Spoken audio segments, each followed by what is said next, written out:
What is up, villains, and welcome back to another episode of The Will versus The Way Uncensored MMA Podcast with your host, Noah The Way Wide Day, and his co-host, T. Will the Casual, and we are back with another episode of the best MMA podcast on the net. And today, man, we got a lot to talk about, man. There's interesting mindsets that we got to study for just the sake of martial arts. We already, we've been talking about we're in the golden era of martial arts right now, with every martial art coming together. We're trying to figure out what's the best way to mix martial arts rather than figuring out what the best martial art is. I mean, really is the golden era of martial arts. And with that being said, this weekend we got maybe the most interesting mind in martial arts in JIRI Prochazka fighting at UFC 327. So, whoa. Yeah, whoa is right. Whoa. But this ain't the regular. Go ahead.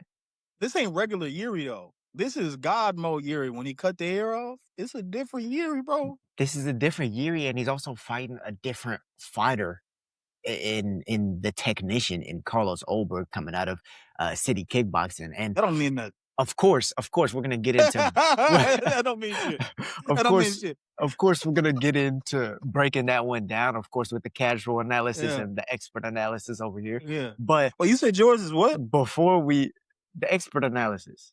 The will versus the way, man. Come on now. You know what we about on this show. Come on now. My bad. Do you? But before we get into that, some mindsets to study, but also some news, man. So I remember the days when Conor McGregor was on a whole world tour with Jose Aldo. I mean, telling him to call him daddy, telling him to sit on my lap. Well, they're doing an interview in the same room. I'm talking about 5 to 10 press conferences before the actual fight. We don't get that anymore. Yeah. We don't get that anymore, and we don't get that. Like, we still get big fight feels, don't get me wrong. But it's purely based off of the skill. Yeah. Like, there really aren't too many. I don't even want to say there aren't too many characters, because in martial arts, you're going to get the best personalities. You'll get the boring dudes. You get a wide range from the boring dudes to the super eccentric, I will never understand this man type personalities, right? And so you get this wide range, but oftentimes we're not even hearing about these people's stories.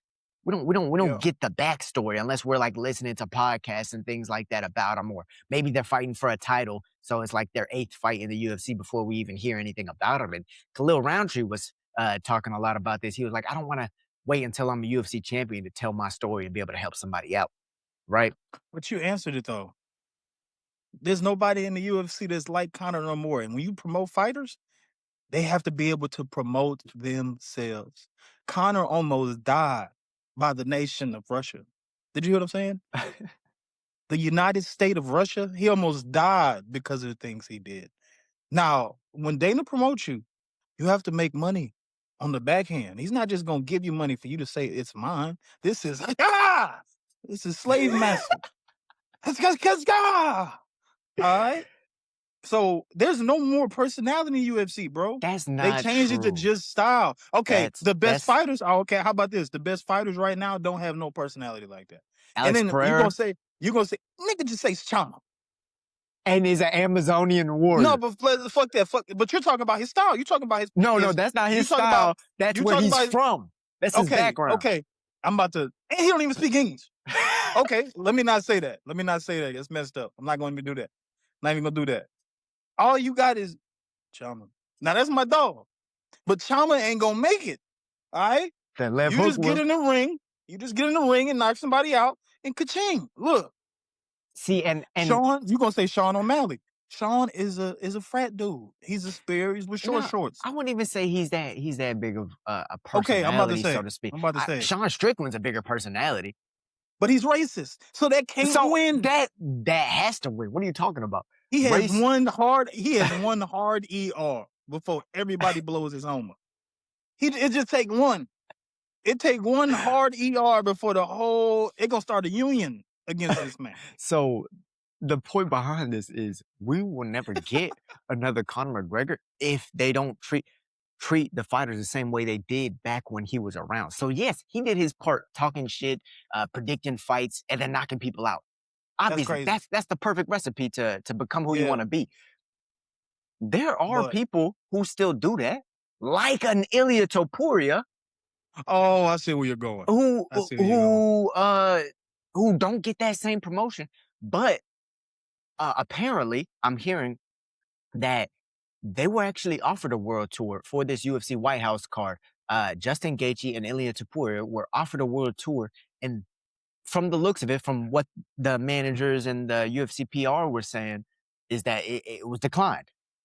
And I also heard your boy Ilya was offered a fight with Bro, and he declined it. So you tell me, I don't declined know. it.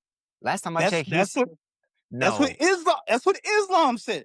Islam, you got to realize something. Look, That's what he said. This is politics, right? They're both lying, All right. but they're both telling the truth at the same time. They're telling their versions of the truth. This is what happened with Ilya and Islam. Before we, But this is the truth right here. This is the truth, all right? Both sides. This is the truth. I'm about to tell you the truth. Right here. The truth is the fact that they would offer the fight. Ilya probably did say, yeah, pay me for it because it's going to make hella bread, right? I mean, this dude is getting sponsored by, what is it, Richard Mille? And he's getting his own HBO documentary. Pay the man, first off. That's but crazy. It's going to be UFC White House. Ilya's already a huge star. Just knocked out Volk and Charles and Holloway. Gaethje. And predicted it all. First off, pay him. But, okay, he's asking for an extraneous amount of money to fight Islam. Why is he the one on the White House card with Justin Gaethje and Islam's not? If he's the one who said no and pulled out. Last time I checked, Dana said that Islam was recovering from a hand injury.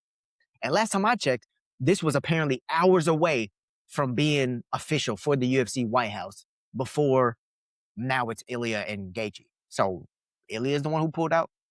Honestly, it doesn't even make sense. You read the receipts, it doesn't make sense. Sure, I asked for a lot of money. So what? Pay me. They probably are going to pay him hella for this. I would rather see Gaethje and Islam. I ain't gonna lie. No, Ilya and Islam you're talking about. No, I don't want to see that. What? I don't want to see that shit. You just smiled while saying that. I know it's about to happen. Minka, Michael. They're gonna be drunk, tooted up, fighting for his honey buns. He gonna think he in jail. I don't want to see that shit. I don't want to see that shit. So you're saying you like Islam? Is that why you don't want to see it? No, he would have. I feel like, personally, I think Gaethje would have a good chance with Islam. You make that face. Just give me a second. All right. I done already watched him get tooted by Topuria. Like, bad. Who? Gaethje? Slumped over. I've seen Gaethje get slumped over before, prior. And these are about dudes that don't even have a back. Like, I've also seen him get choked out. Yeah. But I don't know. I just feel like he had a better chance with Islam than he ever did with Topuria. That's just me personally. I just don't think that I think it's just a hard time. It's a hard one. It's a hard time trying to become UFC lightweight champion, though. It's a hard one. That's a difficult. But me personally, I think he'll have a better chance with Islam. And there is no ifs. He's getting slumped over. Everybody knows it. He's gonna be on the HBO documentary, and he believes in himself.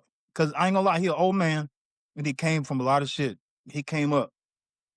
He fought tough. He discovered a jab. His jab is immaculate. But he's just playing in the Ilya's. If you want to box with this little motherfucker dog, it's gonna be bad. That's all I'm saying. If you want to wrestle with this little motherfucker, it's gonna be bad. So what's the? And he's not. So how you do it? Wait to get slipped. I mean, what the fuck? What the fuck?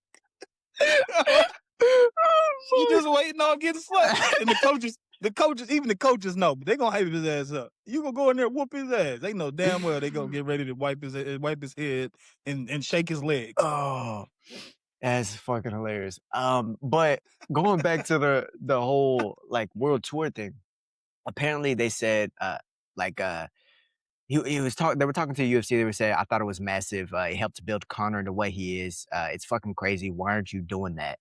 Like for Ilya and Justin, treat it as big and it'll be big. And then they said the fighters don't want to do it. there's no incentive since there's no pay-per-view. I would argue you could Oh. pay the fuckers to do it, but that's besides the point. So, So yeah. I get it. There's no pay-per-view, but we're thinking future. I mean, you gotta think the future. You're only as big as your name in this game. The belt is only so much. I mean, Josh Van won the belt. He still only has, I think, 200K followers, right? The belt is only so much. You got to build the brand. Like Josh Van, nothing against him. Shout out Houston. Shout out Josh Van. He's a motherfucker, but he's still posting pictures on Instagram like this. Like, you see what I'm saying? I do that shit every picture. He's going to have a camera crew follow him around after he gets a defense or so, and he's going to be the biggest thing that ever lived. But you see what I'm saying? So, yeah, I think bring world tours back. I think fighters, man, do the world tour. I know it takes away from your training. But what if somebody tells you, look, bro, I'm going to make you go speak places, okay? I'll pay you to do it. Hold up. You're not getting no money. Look, turn around. And I'm going to get every cent. In hopes of you just building your brand. Double what? That's what they thinking. They slaves and they know it. That's why they got the fighter union. They know damn well ain't no motherfucking union. This is a takeover. Yeah, I get it. You got to think about it from both sides, bro. How you going to make me go speak all these places? I don't know these motherfuckers that don't speak English, and I'm not getting $1 out of it. I get it, but how did they fight their way out of slavery? The ones who was fighting, the ones like they had to fight. Like Kunta they had to fight. They cut his foot off. Let's not talk about Kunta. They cut his foot off. And he kept running. They had to fight. Like you said, they had to fight for less. They had to just keep fighting for less. And then slightly more. Maybe they getting a meal, an extra meal or something. Get knocked out. And they fight to the point to where now it's a commodity. Now I'm the prize. Now the hard part is like Nate Diaz and how he got out of that whole UFC contract. They would try to give him Khamzat Chimaev. Khamzat missed by 8 pounds. And then they gave him Tony Ferguson because he was just on the same card. He fought his way out of the contract. And now he's getting maybe the biggest fight he's ever had. He already got that against Jake Paul, making hella money. And now he's doing this whole Netflix deal for his fight against Mike Perry. And we talked about that on the last episode. If you guys want to listen about the whole Netflix MMA thing, I think it's a great card. It's a great thing happening for the sport of MMA. Like I said, we talked about that on the last podcast. Still fight, Mike Perry and him. Still fight. Yeah. It should have been bare knuckle. No. I'm happy that it's just MMA, man. But Nate Diaz can do that shit though. He can. But bro, one punch and this nigga's face is all cut up in 50 different places. That's Come true. on. Netflix bare knuckle? Oh, what do you mean over with? And Netflix also, they got kids watching. They ain't trying to do all that. Bare knuckle still has time before it gets kosher. You know what I'm talking about? Like it has time before it gets kosher. We're in the golden age, but we ain't that golden yet. Yeah, no, that's true. Be watching bare knuckle. I watch it. I watch it when there's some fighters I like. But I watch that. So we're about a month out from 328, which is Khamzat versus Strickland. And the reason I even bring that up before we get into these predictions is because the co-main event, Josh Van, who we were just talking about against Tatsuro Taira, actually just got moved to that card. So it's not going to be on UFC 327. Josh Van suffered some injury. I'm not sure really what it was, but they had to push it back about a month. So he'll be defending his belt for the first time against Tatsuro Taira on UFC 328, headlined by Chimaev versus Sean Strickland, which,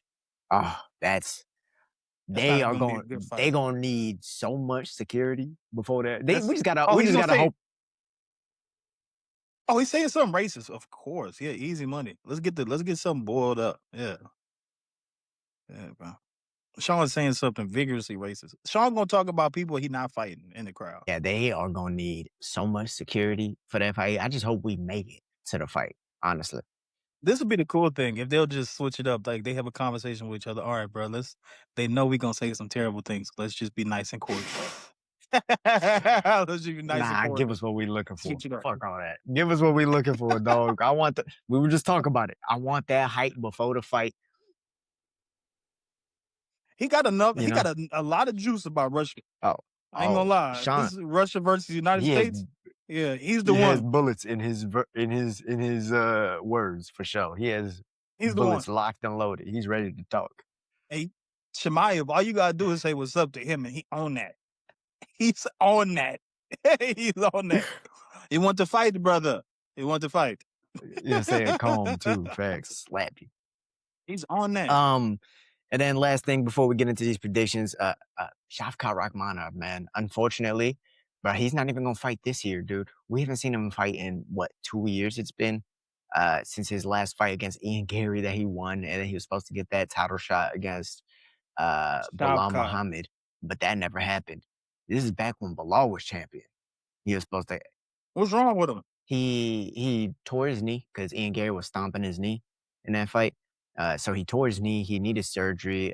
He like had I think the mother of his kids and his kids like got in a car accident and they needed help or something. So he was dealing with that. Then he had to he just got another surgery back in January. That's supposed to be like a 9-month recovery. And I believe he got separated from his wife and kid. And I think she got full custody or something, or like he didn't fight for the custody or something like that. Oh no, he gonna kill her. Oh, I should have said it. God damn it! Oh look, he didn't fight for the custody. I've been trying to be better. I've been trying to be better. Look, I swear, no, she gonna be in the dirt. She gonna be in the dirt. He done went through too much. She did. Nah. She gonna wait. Iodine gonna be in the food. She just gonna be. That's crazy. Yeah, but so man, Shavkat Rakhmanov had one of the craziest rises we've seen. I mean, going 18-0, I believe. He was 17-0 with all finishes. Like it was crazy watching his rise, and we're like, damn, this usually can finish everybody. He went to decision with Ian. He's a dog. But that's Ian Gary we're talking about, and he won. With a blown out knee in the middle of it. So he's a dog, bro. Listen, you see how scary this dude was on top, and when he fell off, bro. Women are scary, bro. She wanted to take his creation. No, I believe he literally said, "Take him." Like that's. Oh no! He said, "Take him." That's the situation. I think. I don't want to misspeak, but. Yeah, shit.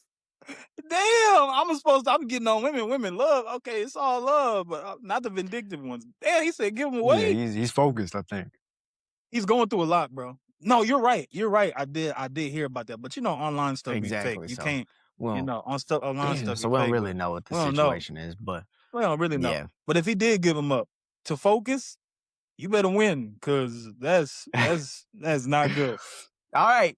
Getting into UFC 327. The Will versus the Way parlay. You know how we do these things over here. I'm up 95 on T Will as far as all call push-ups go. But he been real respectful. I'm not gonna lie. You've been real respectful, T. I would feel bad just making you do a push-up. So like you been. No, I couldn't do a sit-up, push-up, pull-up, dip up, fuck up. I can't do none of them ups. He just got surgery, so we're gonna leave him alone. But for now, he'll be recovered in about 5 days, so he'll be back to doing all the push-ups he owes me once I win on this card and double it up. So we're going double or nothing, right? We're going double or nothing. What's 95 times 2? No, I'm not doubling nothing, bro. You're not doing this. We're not. That's how we do it. You see how? So how much you want to bet? No, you just. So how much you want to bet? So how much you want to bet? You just be like, okay, so we're gonna. No, we is two. So how much do you want to bet on the card? Put 95. I want to put 95 in the thing. we ain't doing that shit. I'm trying to put 95 of them things, bro. Oh wait, no, hold on. That's double or nothing. Actually, now that I think about it, that's double or nothing. How about 90? 90. So if you win, you want to still owe me 5 push-ups? You see how that don't make sense for you? That's cool. It's cool. We work our way up, bro. You try to ease your way out of this. Nah, nigga. It's double or nothing. I'm gonna make you do 100 of them bitches, nigga. It's double or nothing. All right, bro, let's do it. Let's do it. Last time, bro got mad, turned the podcast off. You go ahead. Go ahead. We created a new show off that one. UFC 327. All right, starting with the early prelims. You know how we do these things. Pretty much whoever picks more fights right. The other one always I'm on called push-ups. And here we go, bro. Honestly, this is a fucking stacked card, bro. We know every fighter on this card, or at least should. I know the casuals are a little bit not as hip. But Charles Radtke versus Francisco Prado. Francisco Prado is the dude who in his corner, you was saying I can't see, and his coach said you don't need to see. He's that one. You remember that, right? Even the casuals should remember that, right? You don't need to see out of fight. He's out of that goat shed gym. Charles Radtke is a bad motherfucker though. He has good striking, good grappling. Let me see. He's coming off a rear naked choke against Daniel Frunza, and that came early in the third round. He did lose to Mike Malott, but he also TKO'd Matthew Semmelsberger. He fought Carlos Prates, like the dude, Gilbert Urbina. Yeah, he's fought some good guys in the UFC. He's 4-2 in the UFC. While his opponent, Francisco Prado, is actually moving up, I believe, from lightweight. I want to say he was at lightweight, and now he's at welter. But he's on a 3-fight skid. No. Okay, these are all at welterweight. He's on a 3-fight skid after fighting Azamat Murzakanov. He TKO'd Azamat Murzakanov by ground and pound. And then he lost 3 decisions to Jake Matthews, Daniel Zellhuber, and Nikolai Varetnikov.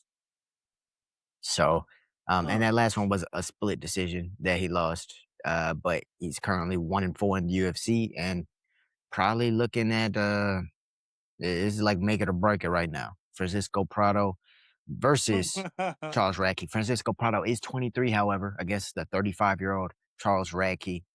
Oh shit! Who you got for this one? This ain't good. This ain't good odds. I'm going Ratchet. I'm going Mr. Ratchet. Ratchet getting old man about business. Mr. Charles Radtke. Yeah, he getting him out the business. He gonna go to what's it called? Never mind. You get mad when I say it. Nah, what you talking about? He going to one championship. See, that just don't even make no sense, dog. You would have been better off saying PFL. One championship got some real dudes. Hey, my bad, bro. I mean, so does PFL. But exactly. Yeah, see, look at you. See, you understand. Yeah. You know, something's telling me that Francisco Prado is gonna win this one, man. He's had 3 close decisions, or 2 unanimous, 1 split, in his last 3. But honestly, when I was watching his fight, not against Azaitar, who was it against? Fuck. Was it Jamie Malarkey that he was fighting? Hold on, give me a second. Give me just a quick second. You know what? Actually, bro, I'm gonna go Charles Radtke. No, bro. I'm gonna actually go Charles Radtke. What's wrong with you, bro? Man, I want to choose him, but I don't know if he could just fully put it together yet. Like, I think he's gonna come out guns blazing. I have a feeling he's gonna come out guns blazing. He's part of that goat shed gym, which it does produce a lot of good athletes. They're very educated. It's the same gym that dude from Karate Combat, the president over there, Dana Brown.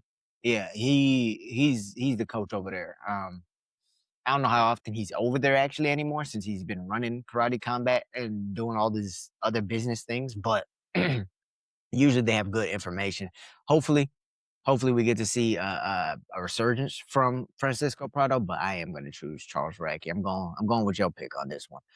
Kelvin Gastelum taking this one on a little bit short notice up at middleweight against Vicente Luque. Damn, Luque's at middleweight.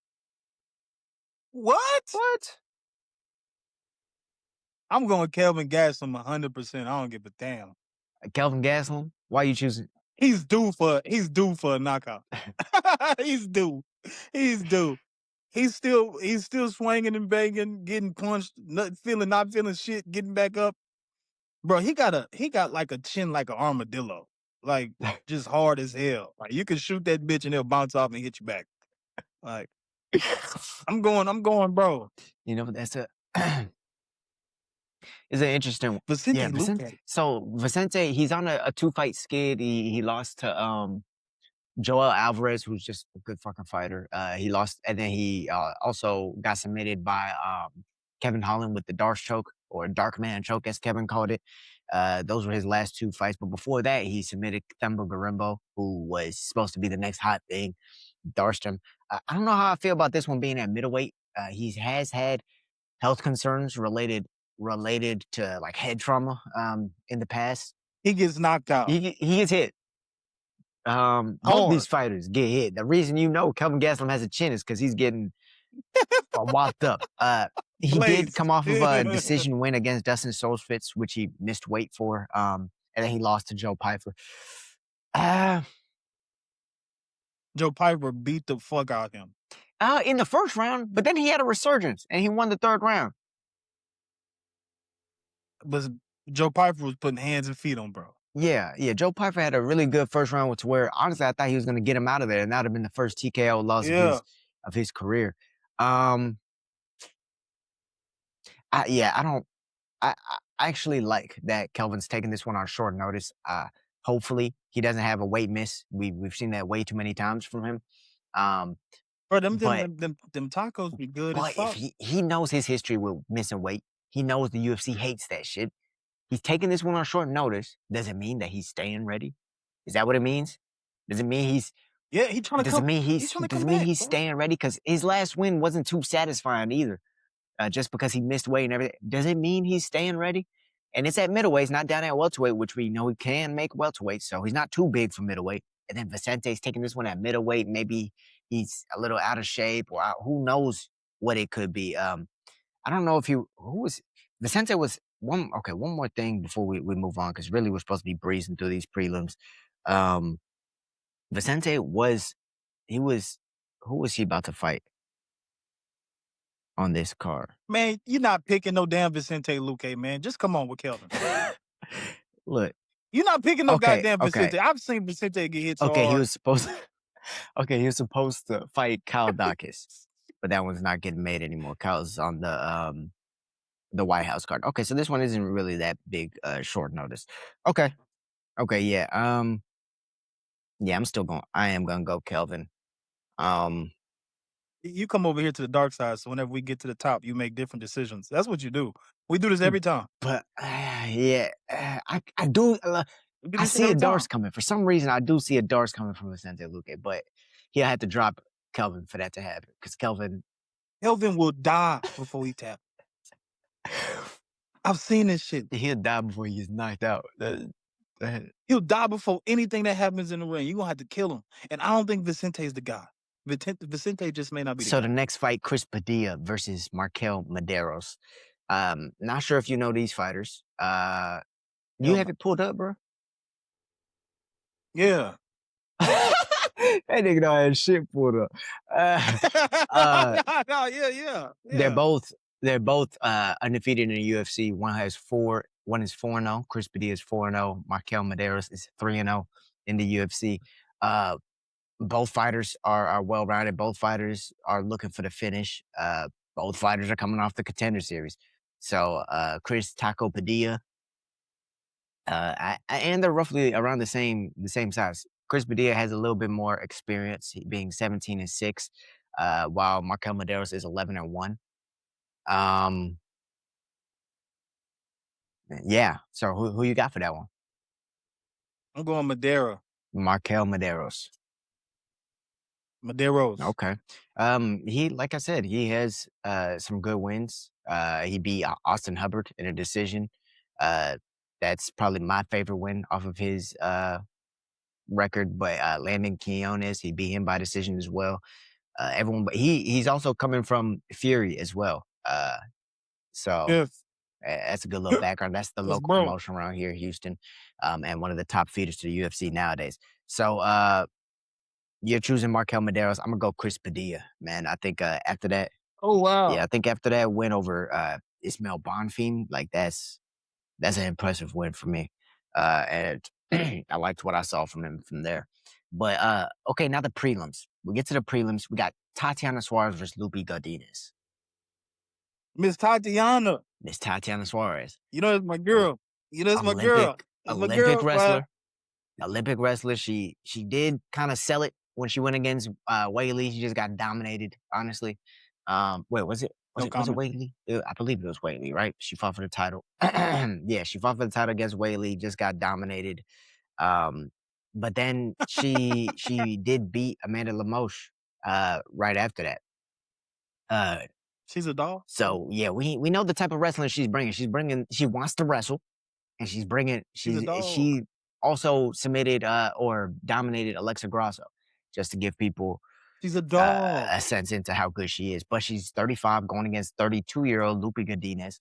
Loopy Godinez's sister was actually on the Olympic team for Canada for wrestling. So they have good wrestling in their camp. That's why we've seen the improvements in Diego Lopez and whatnot. They have the wrestling in their camp, and then Loopy has strong hands. I mean, good boxing, strong hands. But man, will she be able to fight off her back against Tatiana Suarez? I guess that's the question. And who you got for that fight? I'm going Miss Tati. That's my girl, Tatiana Suarez. I'll never count her out, bro. Dude, I mean, battle back through fucking cancer. I think that's what stopped her Olympic run. I think she had cancer twice, or once or twice, and then had like a couple knee injuries to where she had surgeries and stuff like that. That's why her title run was a little bit anticlimactic. She was beating everybody, but then getting injured in between and dealing with medical issues. She went to Dr. Sebi. That's what it was. Huh? She went to Dr. Sebi. Dr. Sebi gonna clear that shit right up. Yeah. Power to the people on show. Hey, so you say you got... You don't know who Dr. Sebi is? Nah, I don't. Man, if you don't, you need to research your history, man. Loopy's... You know, I think I'm also gonna go Tatiana Suarez though. Oh my dog! Hey! Put in the chat. We got Bop. Put Bop in the chat. Whenever y'all get to see this, put B. You want me to start choosing first? Is that the problem? Or no, what? No. Yeah. Okay. Fuck. I can start. I'm gonna go me. I can start choosing first. I'm just gonna give them a breakdown. You do that shit every time. I mean, all the prelims, it's me and you. So. And then we go to the main card, and I'm fucked about one fight. I hate that shit. Hey, dog, we just have commonalities, dog. What can I say? It's crazy, bro. But she did lose to Mackenzie Dern, the current champion. Loopy Godinez did. This is back in 2024. She also lost to Vienna Jandy Roba, number one contender. The common theme in that is that they're both grapplers. So she does have good wrestling defense. She gets back to her feet, but I feel like it's the jiu-jitsu that might be lacking a little bit. And going against Tatiana Suarez, that's going to be a tough ask. She did look better against Jessica Andrade. She beat her in a decision. That was her last fight. We'll see how she does in this one. I love the camp. I love watching Loopy fight, but Tatiana Suarez is a motherfucker to get off of you. And if you can't do it each round, it's going to be a problem if she doesn't submit you. So, yeah, I got Tatiana Suarez as well. Moving on, Mateusz Gamrot versus Estaban Ribovics. Barn burner of a fight. That sound dangerous. Barn burner of a fight. You said you wanted me to go ahead and choose first. I'm gonna go. Hey, yeah. Mateusz is coming off that loss to Charles Oliveira. He's gonna want to get that one back. I think he did he have a fight after that? No, he didn't. But he had a win over Ludovic Klein before that. He lost that close fight to Dan Hooker. He beat Rafael dos Anjos before that. Man, one thing about Mateusz Gamrot is that if you're a wrestler and you don't want to train anything else and you want to get into MMA, go study his style, because while he still has decent enough striking to hang with some of these guys and a decent enough jiu-jitsu to understand when to make it back into a wrestling exchange, he almost purely uses wrestling in his fights. If you go back and watch his fight with Arman Tsarukyan, that's why they kind of canceled each other out and nullified each other whenever he got a win over Arman Tsarukyan. However, Estaban Ribovics is 25 years old. He's young. He has an 80% finish rate. He's coming off of a win over Elvis Brenner. He did lose to Nasrat Haqparast. Haqparast looked good in that one, but the angles that this man takes and he's striking can prove very dangerous for a wrestler like Mateusz Gamrot, who doesn't really understand the angles in striking like that. I'm gonna go Estaban Ribovics, but it is very possible he just gets fucking out wrestled and out grinded. But he has that Argentinian heart, and Man, fuck that heart. I'm going good Gamrot. angles on his striking. You got Gamrot? All right. Yeah, fuck that heart. That shit gonna explode. Fuck that heart. Wait, what you just think Gamrot. Gamrot out wrestles him? I mean, bully. I'm saying bully Okay. ball. Okay. Get on the ground. I'm saying bully ball. Enough of that angle shit. Enough of that footwork. Yeah, ass sniffing, crotch licking, bully ball. Next fight we got is Kevin Holland versus Randy Brown. Ooh. Oh, I've been wanting to talk about this since I've Go ahead and talk about it, bro. I'll let you break this one down. Yeah. First of all, they look like them, them stick bugs, the ones that be green. Praying mantis or the They stick both bug, look like praying or the mantises. stick bug for real. Yeah, they look like those are two different bugs. They both like this. They both look like them big ass green stick bugs. They both long, lengthy. But I'm gonna go Brown because he's way more technical. Kevin Holland, he's getting better with his feet. He's not just going out there just throwing long ass right hands and just getting popped straight in his shit. But he's getting more technical. His boxing looks a lot better, you could tell. But when he gets tired, not if, but when, he starts resorting back to that goofy ass, I'm just gonna throw this right hand, hope some hit, and I'm gonna pray. He resorts back to it every time. And then he goes back doing this shit. That shoulder roll, he be getting fried every time. So if you're gonna go Randy Brown, that's not a bad pick. He did just get knocked out by Gabriel Bonfim. I think we should let the audience know that. But before that, he knocked out Nicholas Dalby, who's a good kickboxer. He did lose to Brian Battle, but that was a close fight, which a lot of people thought he got robbed. And then he beat a couple other guys like Muslim Salikov, Eliseo Dos Santos, Wellington Turman. And before that, he got submitted by Jack Della. But honestly, Randy, he has this funky striking style to where it's like some of the times where you're like, man, he's letting loose so much. Like if one of those just missed, this dude's about to get knocked out because they had that tall man syndrome, him and Kevin Holland, to where they throw and it doesn't come back to their face. They throws and then it comes down. And then that's why they start backing straight up, get caught against the cage, right? Like you said, Holland's been making improvements. He's been doing more training over at 4 ounce, so that's might be the reason why his boxing is looking a little bit better. He is coming off of Ooh. Give me a second. He either got subbed or dropped. He lost by decision to Michael Malott. Before that, he lost to Danny Rod, which he kept on them damn flying knees from the clinch. I just wanted him, just please finish him, bro. Finish him. He's hurt. Use your hands, box. And he was shots. And he was throwing flying knees from the clinch, missing, falling over. God damn it, bro. I'm such a fan of Kevin Holland that it just pisses me off sometimes, his choices. But before that, that's when he submitted Vicente Luque. This is still at welterweight, so we can assume this is serious. Kevin Holland as well. I think he said his choices. Man, I think he'll throw a hammer fist on the back of your head. He will. Standing. Hammer fist. Standing. Yeah, he will. He likes those awkward kung fu angles, and I'm a fan of his stuff. I think this is gonna be a tooth and nail fight, bro. I think it's gonna be close. I would say choose the over. They both fight, they scrap, but choose the over 1.5. Because if there's a finish, it'll probably be late round 2, maybe round 3. Because they got some talking to do. They're gonna be talking to each other. Battle of the T-Rexes. You got Randy Brown. I'm gonna go with Kevin Holland, man. I think Randy Brown maybe is a little bit more of the consistent fighter, but I think that Kevin Holland's peak at his high moments are a little bit higher than Randy Brown's high moments as far as skill level is concerned.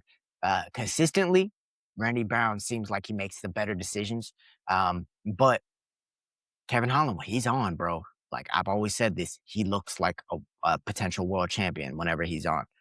But when's the last time he's been on? That's my Vicente question. Luque, he darsed the fucking Darce Master. Yeah, that was 3 years ago. I'm telling you, bro, and his jiu-jitsu is also very underrated. I feel like we might see some wrestling from him. His jiu-jitsu as well. fire. But use the boxing exchanges to get into the wrestling and whatnot. That'd be a good game plan going against Randy Brown. That could be a factor.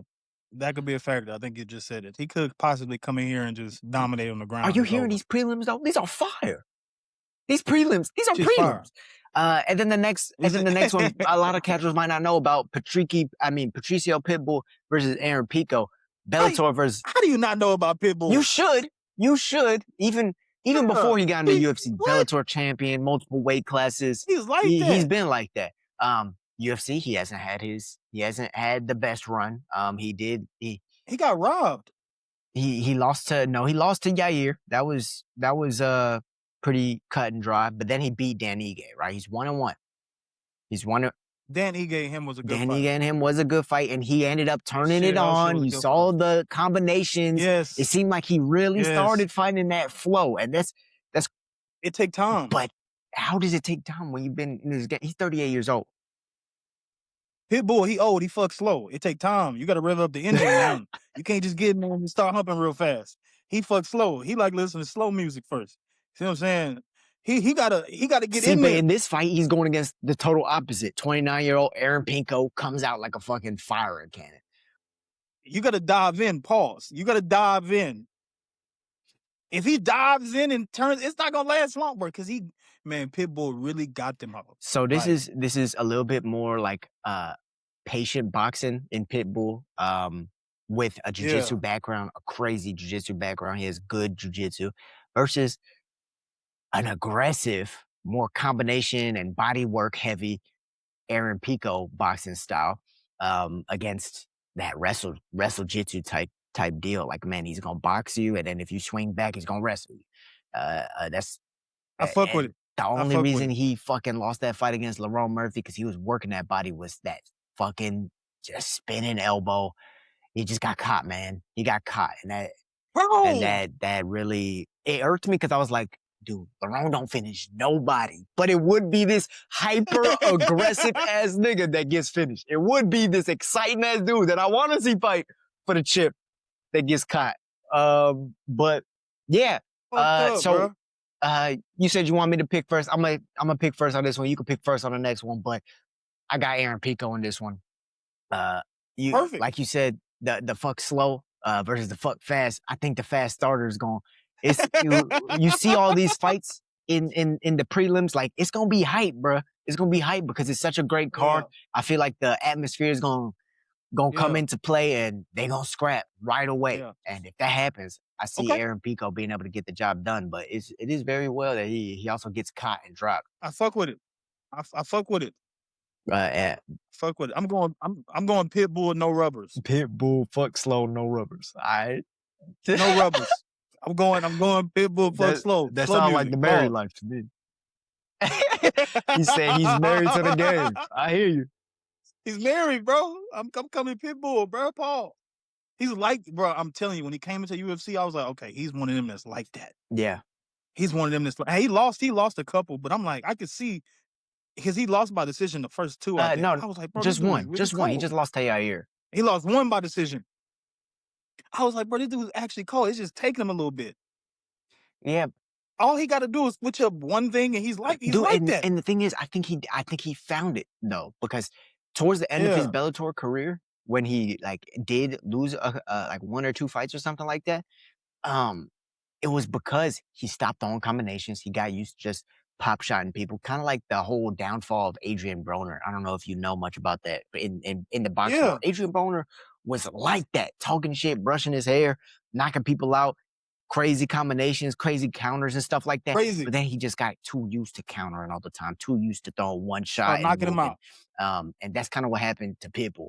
But I think after that last one against Dan Ige, who kind of has that pop shot style, he figured, okay, let me add up on the combinations. And maybe I think something may have clicked there, right? But the more combinations you throw, the more liable you are to get knocked out. And Aaron Pico has power in his hands, right? But okay, I feel like we did a good job breaking that one down. That was a good breakdown for the casuals who may not know these two former Bellator fighters. There you go.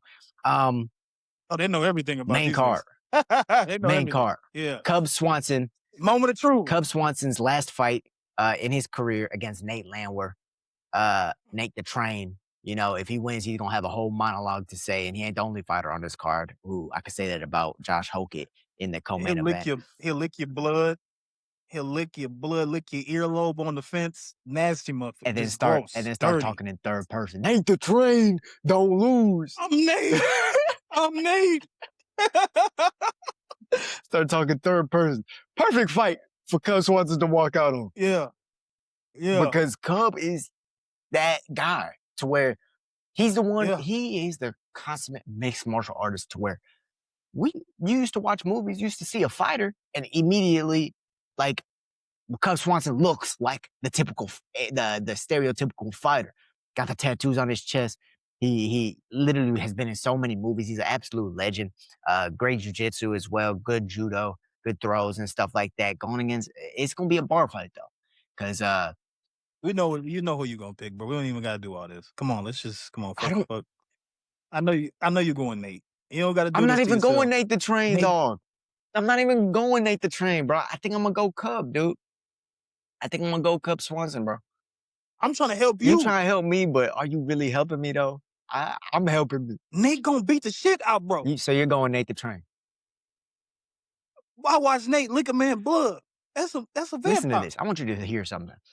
Cub Swanson has broken his jaw, I think, 8 times in his career. That's not. No, it's horrible. Good. No. Hold on. Actually, pause. I think he's broken his hands 8 times. He's broken his jaw twice. And he said that. I know it's horrible. In fights that he's broken his hands, I believe he's 7-1. Okay. That's a tough motherfucker, dog. If anyone is going to withstand that storm, it's going to be Cub Swanson. And I think he has more ways to win, more weapons, better martial artist, in my point of view. Yes, he's 42 years old. Nate the Train's 37, though. So it's not that big of a difference in age. Nate the Train will run right through you, though, if you show any hint of weakness. So. Okay, I got a question for you. Boom. Your girl at a bar with her best friend. All right. Her best friend is either Nate or it's gonna be Cub Swanson. Who you want? A fight breakout. Who you want? What partner would you rather her be with? Like, do I have to fight this person? What are you saying? No, I'm saying your girl go out. Boom, you at home chilling. She go out with her dude best friend. You know what I'm saying? Would you rather Nate or Cub Swanson? No, I'd rather her go to the bar. Yeah, fighting for her. Fighting for her? Yeah, if a fight break out. I'll take Cub, bro. Because Cub will de-escalate the situation. He'll be more thoughtful about it. He'll de-escalate it. Like, Nate's gonna bite somebody's arm off. You tripping. If it comes to it, Cub will too. First of all, women, we don't want to do best friends in this space. Nah, we don't do that. We do not not advise that. Yeah, we don't advise for that. I'm just saying. He said that's not cool. But like Nate the Train, he'll go out and he just start a fight just to start it. He just slam a beer can on someone's head and start a fight. Like, what's his name? But okay, so those are our picks for that one. All right, we got Dominic Reyes versus Johnny Walker, battle of the battle of the chins. I think this is a perfect matchup though. They both have problems with their chins. It's a comeback story. Both biggest comeback story. They both have problems with their chins. They're both big as hell. Both long strikers. Johnny Walker, when he wants to be, bro, is a very technical fighter. Dominic Reyes, he's very accurate. He doesn't throw too many combinations, but he's been finding the mark, honestly, in his last 4 fights. He did just lose to Carlos Ulberg. He got knocked out, but that's just someone who's a better technician than him. So maybe you could say Johnny Walker might be able to employ the same technician type style to get it over with. But like we just said, they both are chinny. They both I think Dominic Reyes maybe could take a better shot right now than Johnny Walker, but He may be who done, knows? bro. Who? He may be done. Dominic, he may be done, low key. Because right now he's adding on fights like bro with the bald head that's an announcer. Sometimes you gotta just let it go. You talking about DC? No, what's the name that's 40 and 37? Anthony Smith. Yes, bro. He's just adding up. Just let it go, bro. It's over with. Johnny Walker gonna walk his ass down. I'm going Johnny He just Walker. came off a 100%. 3-fight like finish streak, bro. Johnny Walker. Dominic Reyes. Yeah, he I'm not going Dominic, bro. He's done. Dog, that was a minute ago you talking about. He didn't do that shit recently, dog. He got his ass slept over last yeah, fight. that was against. You see, bro. You see what it is with the casual audience, bro. You're only as good as your last fight, dog. You get slept over one time, it's over. It's over. Don't retire. You're like the nigga who's 40 and 37. That's crazy, dog. Johnny Walker is coming off that knockout of Zhang Mingyang, though. Zhang Mingyang is actually the one who beat up Anthony Smith for his retirement fight. Ain't that crazy? Before that, he got knocked out by Volkan Ozdemir. Before that, he got knocked out by Magomed Ankalaev. Damn. And really, it kind of happened twice going on. because you remember that no contest where he said, "I'm in the desert." Yeah, and then before that, he beat Anthony Smith and Paul Craig. He knocked out Paul Craig. But yeah, that was Everybody knocked out. that. So yeah, I think honestly, as of recent, Dominic Reyes seems to have more momentum. But yeah, who you choosing, bro? You said Johnny Walker, bro. I'm going Johnny, bro. Johnny will turn you into a bitch quick if he's on that night. If he's on that night, he'll pull some hoe about you.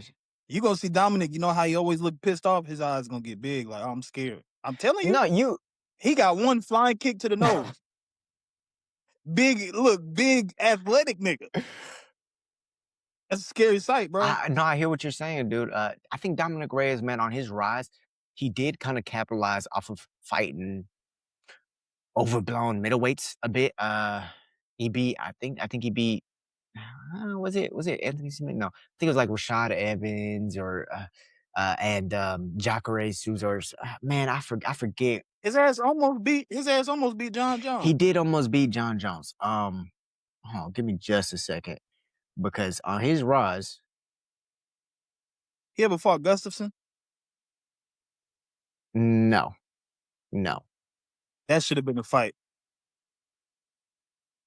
He knocked out Chris Weidman. He beat Volkan Ozdemir. He beat Ovince St. Preux. He knocked out Jared Cannonier, who was, a blown up middleweight. That's cool. But yeah, I think when he's bigger than somebody, like it's like he has more confidence, right? But Johnny Walker's a big dude. And it doesn't matter how many times he's been knocked out, he's not gonna stop going into the fire. So it's like you're gonna have to deal with the fire anyways. You just better hope you clip him, type shit. But I think I'm gonna go with you, bro. I think Johnny Walker is gonna be able to get this one. That's a good pick. That's a good pick. Reyes seems like he has more momentum, bro. And if he pulls this one out, bro, we might just be saying again, "Oh fuck, Dominic Reyes, is he going to do it?" He can't get right though. He can't get right. There's a couple people in this show. He can't get right. He'll beat the shit out of somebody cold, then get slipped by a motherfucker that's 5'2". Don't. I just think he had a hard run, bro. He arguably beat John Jones, and then he went and fight Jan Blachowicz, where after the first round kick to the body, his whole ribs were shattered.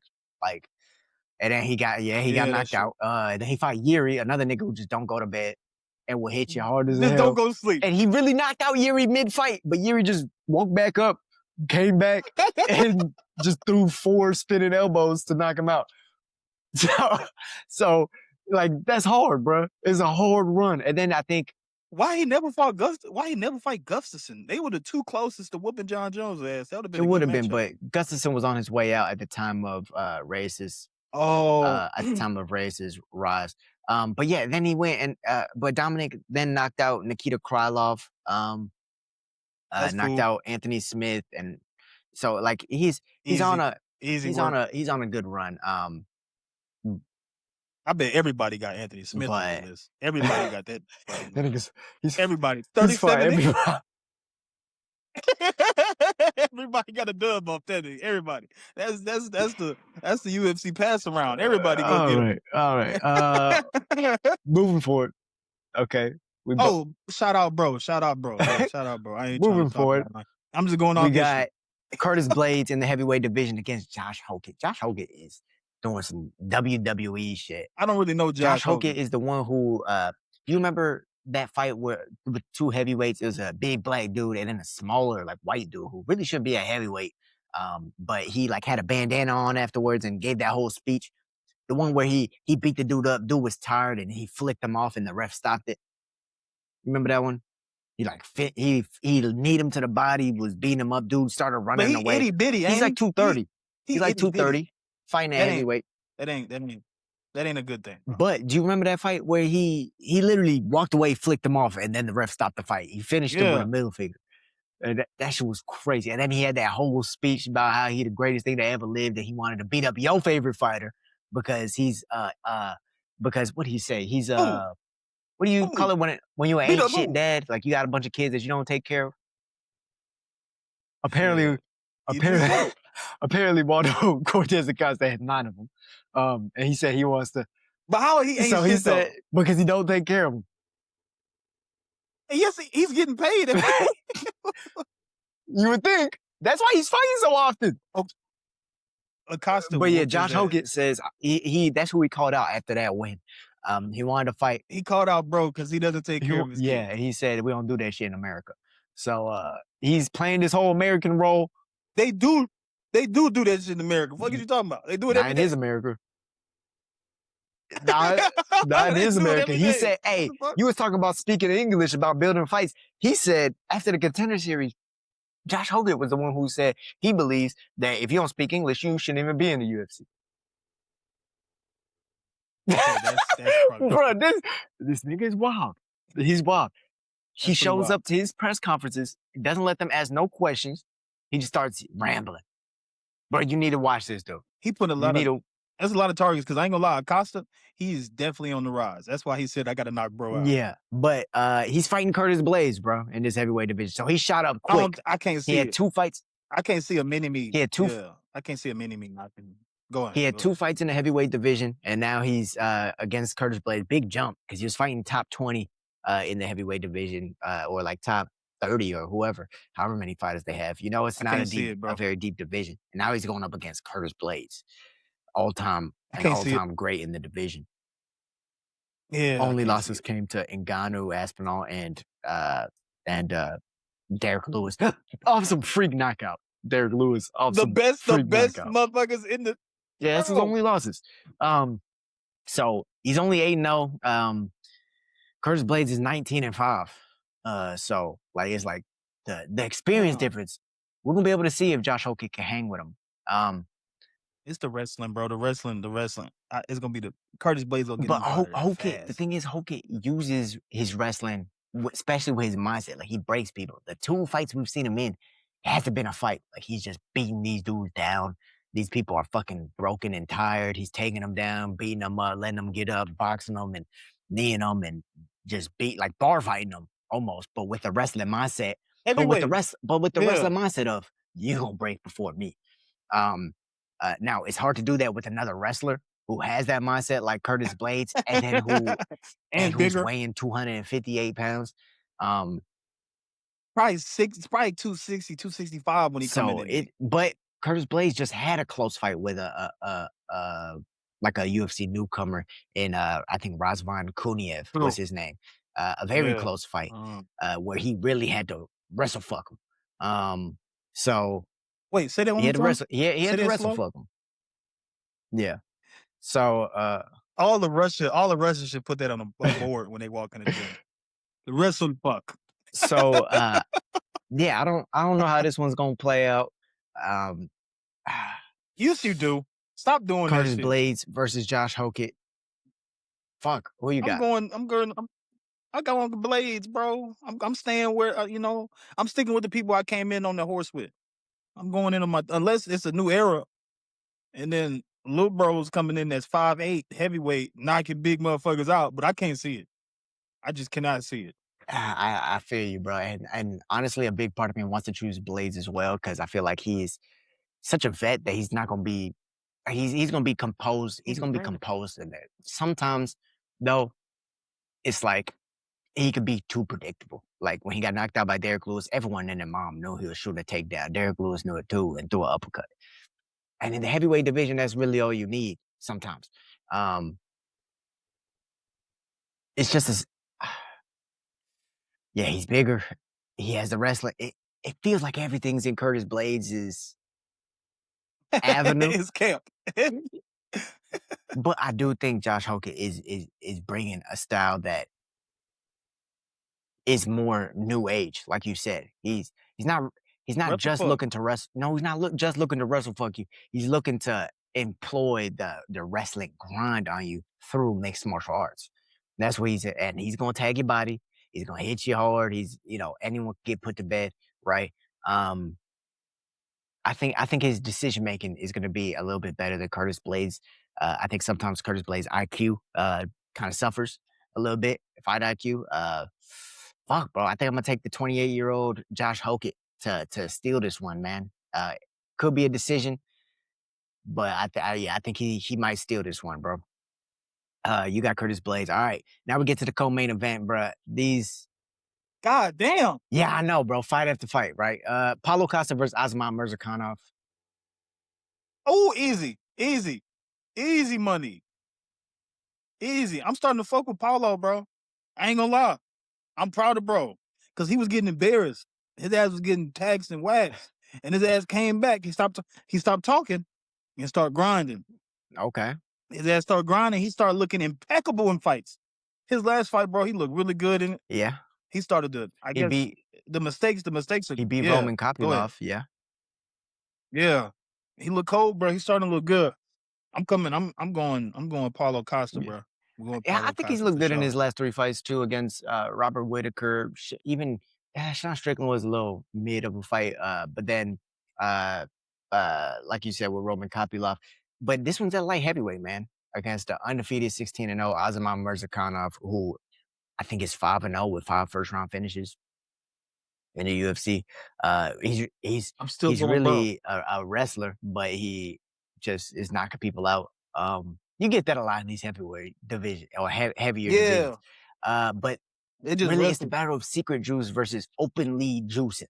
Because he got popped, bro. I think back in May of 2025, I believe, he got popped for like some SARS. It was like some SARS, so it's pretty much like a genetically modified steroid. Yeah, he got popped for that. Supposed to like increase lean muscle mass while, it's just cheating. Bro, would you risk your nuts? Like, would you risk your balls? His answer is yes. No, I'm saying like just my testicles. But it's not testosterone though. This is an anabolic steroid. A SARS is pretty much an anabolic steroid that just gets modified to take out all the nut shrinking, pimples on backs. It takes out like all the bad shit. That's pretty much. Oh, so this was his. He got caught for the aftermath. No, not even. He got caught for taking a steroid that tries to implement or tries to take away all the negative effects of steroids. This dude is a dick. Yeah, so that's what he got popped for. But this dude is a fucking monster, bro. And I think we may see some grappling against Paulo Costa. Paulo looks slow in his last couple fights. That's what I will say. He looked a little bit slow. I think he's just too bulky for that division at middleweight. Now he's gonna be in his real weight class, bro. This light heavyweight weight class is gonna be his real weight class. Yeah, I think he's gonna look a little bit faster. But I'm taking Azamat Murzakanov, bro. I'm taking Azamat Murzakanov. I can't blame him. 16-0. I can't blame him. Yeah, and he mixes it up well. It's just the people just don't last long enough for us to be able to see what he's really capable of. So I'm intrigued by it. That's a great co-main event in my opinion. JIRI Prochazka versus Carlos Ulberg, main event. Last fight we're gonna talk about. UFC 327 headliner. JIRI Prochazka let's talk about this dude's mindset real quick because I think he spent 10 days in the mountains for this camp. in isolation. Yeah, he said he just wanted to find a good spot in the mountains and forests to where he could train. What? What He'll the fuck? find his own food and water, but he takes just enough to be able to survive. So some things he forgets, but he takes just enough. So he isolated himself for 10 days in this one. He also He's taking this was shit way too serious. swimming under freezing water, a freezing lake. He was swimming under a freezing lake. You know, he was doing sprints with his mouth and nose taped shut so he couldn't breathe. He's been doing a lot of crazy regimens, and it's all to build his spirit. I mean, this man went as far as putting chili peppers in his eyes and letting Indian fire ants bite his hand to improve his spirit, though. Pain. To improve his spirit. I can do anything. Bro, look, he wants the belt back. Okay, JIRI, we get it. You don't gotta damn near kill yourself for the belt. We get it. You want the help.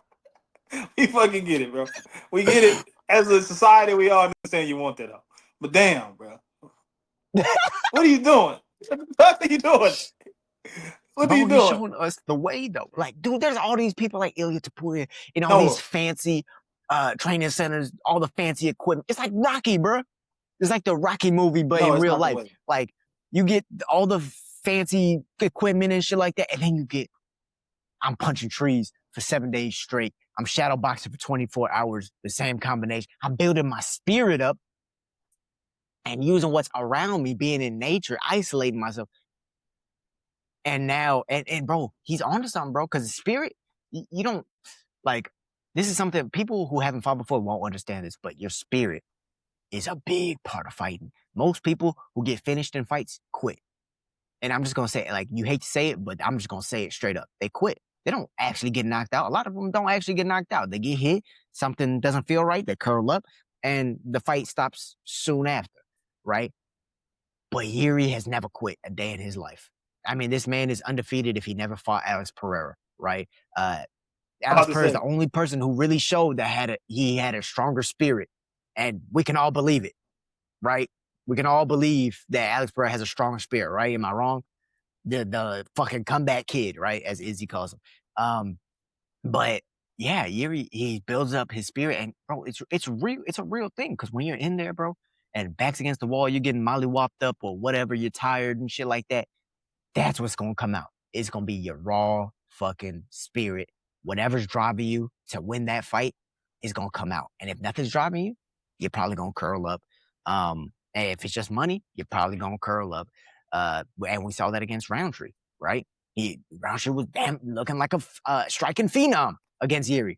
Roundtree was fucked up. And then fucking JIRI started going God mode. But really his God mode was just, I can push harder than you, and I have these unorthodox techniques that are gonna fuck you up in the worst way. So yeah, he's only been to a decision, I think, once in his fucking 40 fights. It sounds like we know who you picking. It sounds like we know who you picking. Is a crazy animal. No, I'm just talking about his mindset, though. JIRI's, that's one side, right? And then we have Carlos Ulberg, the technician, fighting out of City Kickboxing. I'm gonna let you go ahead and pick first, though. I'm gonna let you go ahead and pick first. I don't know who you're gonna choose, to be honest. I know you're a fan of JIRI. I don't know how much you know about Carlos, but go ahead. I know about Carlos, man. Anytime you hear City Kickboxing, you know they technical as hell. That's Izzy's in them camp, right? Vulcan them. You know they technical. They good with the little shimmies and the ifs. They want you to come up. I don't think that shit gonna work at all. JIRI not looking at none of that shit. It's gonna be a bar fight. It's gonna be a bar fight. And I've seen everybody in their camp, when they get to handling bar fights, it's kind of difficult for them. I mean, that's anyone, bro. You put anyone in that, you put anyone with a cage behind them, and you say swing, and I'm gonna swing too. Yeah. I've seen JIRI do 2 double flying knee kicks and spinning back fist and throw another one and then punch in the head with his elbow like this. I think it's gonna be brutal. I know it's not going all 5. I think it's too much for Ulberg. I think it's gonna be a little too much. The dude's a nut. Okay. I told you, JIRI was in the class with a couple people. It wasn't a lot. It was like 2-3 people. You know what I'm saying? JIRI was in the special class. Okay, that's a special man. Any man that wants to go put hot chili peppers in his eyes and go walk around, you gotta watch out for dudes like that, bro. He's willing to die, bro. For instance, he went on Aiden's stream, bro. That kick shit, Yeah. Aiden Ross, brought a sword. Everybody looking around like, Who's he cutting? why he got a sword?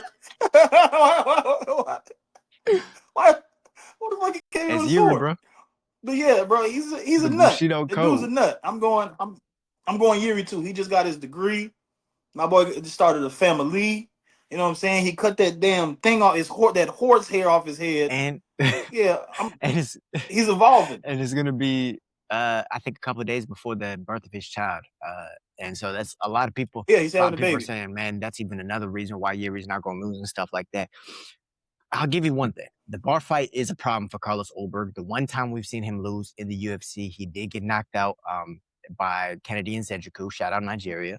But he got knocked out by him, and Kennedy really just kind of weathered the storm because Ulberg hurt him early, and he was swinging a bunch, but he was swinging on his guard. Kennedy kept a very high guard, and everything was landing kind of on the guard, on the arm. Some of them were getting through, but it was enough to where Kennedy could survive, come back later, while Ulberg was a little bit tired and ended up catching him with just a big shot that knocked him out, right? But up until that point, Ulberg was winning. Like you say, he's a technician. Yuri said it himself. He has a system. He has a lot of experience in kickboxing. I think that I think he learned from that fight, of course, not to just swing on arms recklessly, right? Because that's going to get you tired. Even if you feel like you are close to finishing, try and find a clean shot rather than just swinging on arms. A shot. Right? But he's, I think, 7-1 in the UFC, or no, 9-1 in the UFC or something like that. He's knocked out a bunch of people in the UFC, and people say it's his left hook. Bro, his jab is phenomenal. That's what sets up the left hook for knockouts. His jab is phenomenal. It keeps him at space, at range. He is a consummate martial artist to where he uses his long weapons first, and then he'll douse you if you come in too much. He's constantly pulling people onto his shots. And that's how he's getting the most bang for his buck. Light on his feet, which you don't see in these heavyweight or heavier divisions. And then, not only that, but this dude could actually grapple too. I was thinking if Yuri comes in here, sure, create chaos in there for sure, but mixing the grappling like he did against Pereira the first time. Because if you think about it, this dude has not a similar style to Pereira, but he's a striker with a system. And he really doesn't initiate the grappling much. Same thing as Pereira. If Pereira can find a head kick, I think Ulberg can also find a head kick as well if Yuri doesn't clean that up. However, I think that the difference between the pressure Yuri's going to bring and what Kennedy brought is that Kennedy literally was with the high guard blocking everything. Yuri doesn't do that. He doesn't have his hands up. Yuri, and then putting his face right Yuri's like this. He has developed head movement. He will move his head now, right? He'll move his head while he's throwing and moving and shit like that and coming forward, which is very dangerous, especially when someone's going to throw a jab left hook or a jab high kick. It's very dangerous, right? But I think that's what Ulberg wants. That's the type of style that will make Carlos Ulberg make it look easy, in my opinion. Big fan of Yuri, but I think I'm taking Carlos Ulberg, bro, and I think he's going to make it look easy. It's not an easy fight, but I think he will make it look easy because I think he's the better grappler. I think he's the better striker, in my opinion. Yuri fights in chaos. I think he has the stronger spirit. I just don't think it'll get there. Like you said, I don't think it's going to decision. I don't think it's going very late, to be honest. I think the jab's going to be there. When Yuri starts moving his head, he's going to start stabbing him to the body, kicking the legs, trying to shut down that calf of Yuri, similar to how Pereira was doing. And yeah, I think the technician is going to win in this one, bro.